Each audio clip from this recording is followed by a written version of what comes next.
Sorry about that, you guys. Oh man, this is gonna great interruption. All right, I was smoking it for 3 days, and then I can't remember exactly what happened, but somehow she came over to stir up stuff, and it looked like she was trying to get me busted. And I had the feeling that because there was another lady that came over that was friends with Rick that took Rick's pipe and meth, and I was thinking that she went over to my girlfriend's trailer to stash it to try to set me up so that I'd end up going to jail. Well, anyways, I go back to my girlfriend's, and she said, "Oh my God, your heart is beating out of your chest. You're gonna die. I need to get you to the hospital right away." I said, "No, I'm not going to no damn hospital." She said, "Yeah, you're going." She said, "Because I could call the cops right now and just have you put in jail if you'd rather do that." So she has already threatened me. So I said, "All right, well, let me go grab some clothes." So I went back to the back bedroom, started loading up my backpack with clothes, and after I loaded it up, I walked out to the living room, and right when I walked out to the living room, I saw my girlfriend bending over, and she was wearing like capris. She literally punched herself in her shin with her fist as hard as she could. And I heard, not only seen her do it, I heard the thud of it. Like it was boom. And she has one of those conditions where she ends up bruising easily, and her skin, like you could go like this and brush your finger down her forearm, and her whole forearm will have a red streak on it. That's like how sensitive her skin is. So her thing turned into like a big massive bruise like that.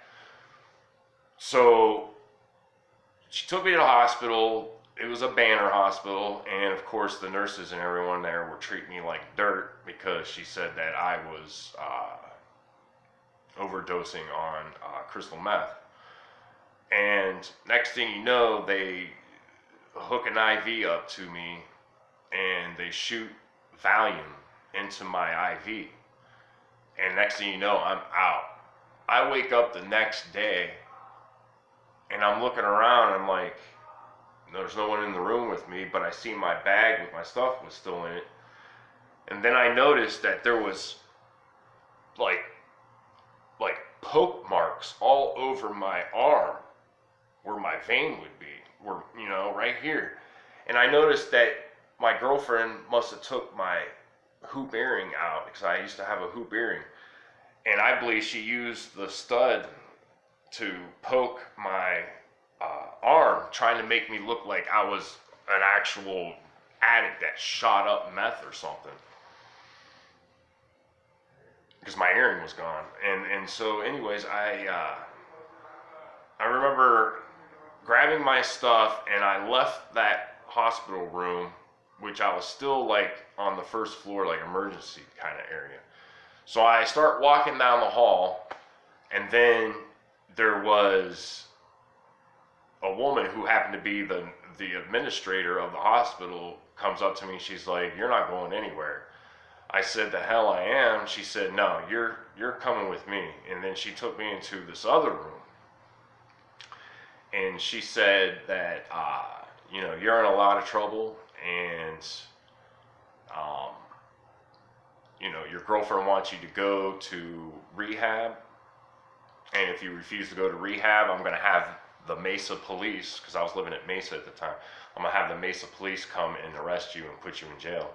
And I said to her, "You know what, go ahead, call Mesa cops right now, because I got an earful to tell them as well."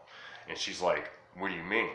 I said, "Well, just so you know, I know things. I know people in that park. And I know a woman," and I dropped her name, and I said, "I know a woman by the name of blah, blah, blah, who is selling Percocet 30s, like the little baby blue Percocets. She was selling them. I don't know how she was getting them, but she was getting a boatload of them, and she was selling them throughout the park and stuff." And as soon as I dropped her name, the administrator lady looks at me like, hold on, I'll be right back. She leaves, comes back 5 minutes later and says, okay, I'm not going to call the police, but your girlfriend really wants you to go to rehab. I said, whatever. I said, where at? She said, Scottsdale Banner. It was another Banner, because I was at Banner Baywood at the time. So anyways, she said, just go lay down until the EMTs arrive to transport you over to the other Banner Hospital in Scottsdale. So I did, and while I was laying down, all of a sudden, I see like these small white flakes blowing out of the ventilation, the vent of the hospital, of the room that I was in. And all of a sudden, my heart rate starts to increase like dramatically, as if I just did a hit of meth. And mind you, I hadn't done meth in over 24 hours at this point. So, and besides that, they gave me Valium and everything the night before, and I slept. So I knew that something was not right. And I felt my heart increase ever so fast within like the first minute of seeing this stuff. So I got scared. I got up out of bed and I went and opened the door, went out to the hall, and there was a doctor, a male doctor, that was sitting there watching me through the window. And he said, what are you doing? Go back in your room. I said, but there's a problem. I said, there's some white flaky stuff coming out of my vent. He said, no, you're imagining things. You're seeing things. Go back in there and lay down. And so I went back in, and then I was like, I need a cup of water. And then one of the male orderlies went and got me a cup of water. But when he handed it to me, there was a hole that he had poked through the side of the styrofoam cup. So when I drank it, it went all over me. And I was so caught up. They did that on purpose because I believe that my girlfriend told the hospital staff while I was out on the Valium that, yeah, my boyfriend beats me and he beat me up. Look what he did to my leg. I'm sure that's what she had to have, because why else were they treating me this way, like dirt? So anyways, I go back out and say, I got to use the restroom. So there was a restroom that was actually literally the next door down from my hospital room was a restroom. So I go in the restroom and I look up and I start seeing the white flaky stuff coming out of the vent in the restroom that I was in. And my heart rate started going back up again. So I started praying. And then when I got done using the restroom, they told me, go back in the room. So I went back in the room. My heart starts racing again. I'm seeing the white flakes again. So I covered the blanket or the sheet. I didn't even have a blanket. I had a sheet on the bed that I covered my whole face with. And as I was under the sheet when this was going on and my heart rate is like going through the roof, I started praying immediately, please God heal me, or not heal me, but please God protect me from what is happening right now. I pray for your ring of protection. I plead the blood of Jesus over myself. And right at that moment, all of a sudden, I felt peace come over me. My heart rate slowed down, went back to normal. And I just laid there and waited with a smile on my face, because I felt like Jesus was right there with me after I prayed. And let me tell you, they literally had me in that room for like a good hour till finally the EMT show up. So the EMTs show up, they tell me to get out of the bed and go into the gurney that they wheeled in so they could transport me to Scottsdale Banner. So I do, and as they're strapping me down on the gurney, that nurse lady, or the nursing administrator, she comes up to the EMTs and she said, whoa, you're not taking him yet. We're not done with him. And they're like, oh, yes, we are. We're taking him right now. You are done with him. And she was mad. And I'm thinking to myself, see, now there's just too much anomalies and things being said for this to just be all in my imagination. Not done with me. What? Me laying down in a hospital bed in a room in the emergency room? You're not done with me laying there? I mean, if I was just laying there and just imagining this happening through the vent, what would you not be done with me about? You had me laying in there for a good hour. It wasn't like you were having me fill out paperwork or asking me, medical questions. No, they were trying to murder me, and I believe that my girlfriend was the one that was a part of it. Because as I'm in the ambulance, I'm like crying, and I'm like paranoid at this point because I don't know what's gonna happen. So I call my dad because I had hid my cell phone in my pants, which was just a little Obama phone, and I, I went to my contacts and called my dad while I'm in the gurney in the back of the ambulance as we're driving to Scottsdale from Mesa. And so my dad answers the phone, and I said, "Hey, Dad," I said, I was in the hospital, and I explained to him everything. I told him the truth. I said, "Look," I started messing around with crystal meth, was on it for 3 days, and then my girlfriend made me go to the emergency room, and she tried to have me killed. They tried to kill me in the Banner Hospital I was in because they were pumping what seemed like crystal meth in a gas form into my room because I seen the white residue stuff coming through the vents. And I was thinking that my dad was just going to think I was nuts. And he said, "Okay, son, I'm going to pray for you right now." He prayed for me while I was on the phone with him. And then he said, "Don't worry, Jesus is with you. He'll protect you." I said, "Okay, Dad." I said, "I'm about to go to another hospital to go through a rehab." He said, "Okay, son, I'm going to keep praying for you." And this is my stepdad, but he's my real dad as far as I'm concerned, because my real dad was an alcoholic piece of crap who was never there in my life other than to beat me and my brother and sister. But anyways, so we arrive at the Scottsdale Banner. And as soon as they took me inside, I was in this open room that it looked kind of like a lobby, but it was like in the back of the hospital rather than being in the front of the hospital. And there was like maybe 3 or 4 patients that were sitting in these chairs. And one of the, I'm guessing, orderly or LPN or something, he had me go into this back room. It was just like a single, consultation type room. And he started asking me very peculiar questions. He said, "So, have you or anyone in your family ever have cancer? And if so, what types of cancer?" And I knew that that's a weird question to start out with, especially if I'm coming here for drug rehabilitation. So I lied to him. I said, "No." I said, "No one in my family has cancer or died of cancer." He said, "Really?" I said, "Yeah, really." I said, "Everyone that I knew that died in my family died from either natural causes or heart attack or stroke, not cancer." So I lied to him because my mom passed away of lung cancer.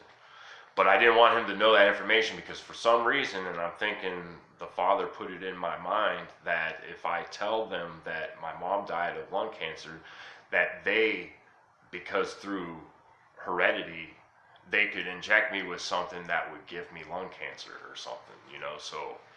But anyways, after he asked me a bunch of these bizarre questions, then he had me go sit back down. A few minutes later, another guy, orderly staff, comes out and then says, "Okay, your room's ready." And so he takes me into the room that was all the way at the end of the hallway, which happened to be on the rehab floor. Mind you, I didn't have